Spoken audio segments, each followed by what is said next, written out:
Why do 97% of people feel trapped? It's not a physical prison, it's an economic one.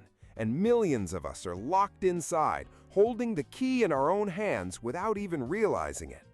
The core mistake is a simple confusion. We systematically confuse external events with our own internal control. Think about the ancient philosopher Epictetus. He was born a slave into literal physical captivity, yet he discovered a mental freedom his wealthy masters could never buy. He realized that our suffering doesn't come from what happens to us, but from the unexamined judgments we attach to what happens. That market dip, that layoff, that unexpected bill, these aren't the source of anxiety. Our unexamined reaction to them is. In the modern world, this error plays out as a frantic, exhausting chase. We willingly trade the irreplaceable hours of our youth working in systems we despise just to accumulate massive consumer debt for status symbols we don't need. And for what? To impress peers we don't even respect. It's a destructive loop driven by a deep psychological insecurity, a void we foolishly expect a new car or a bigger house to fill. It never does. To break free, you need to build an unbreakable wealth framework. It starts with a simple, strict filter.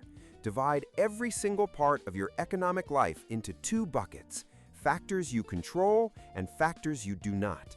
You have absolutely zero control over global interest rate hikes, a sudden market correction, or volatile corporate employment trends. None.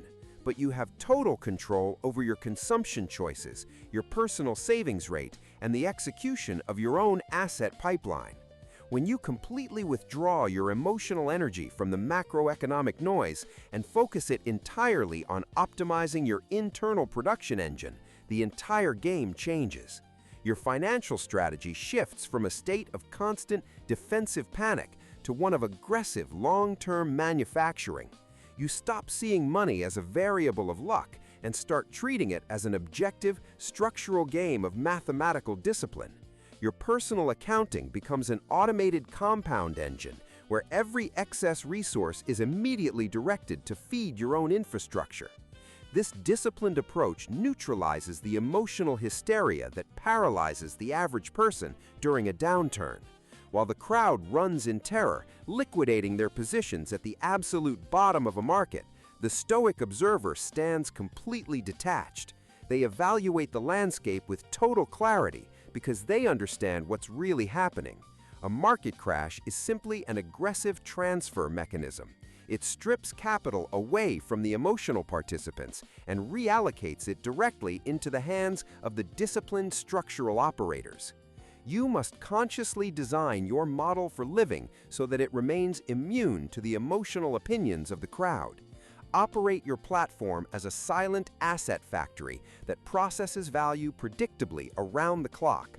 By protecting your mental workspace from the toxic narratives of mainstream consumerism, you lock in an advantage that scales over decades. True financial dominance isn't about the visible noise of luxury consumption. It's about the quiet strength of your balance sheet and the uncompromised independence of your daily life. So stop handing your power over to marketing frameworks and market sentiment. Execute your asset blueprint with unyielding structural focus. Establish an automated network of capital that guarantees your absolute freedom in an increasingly unstable world.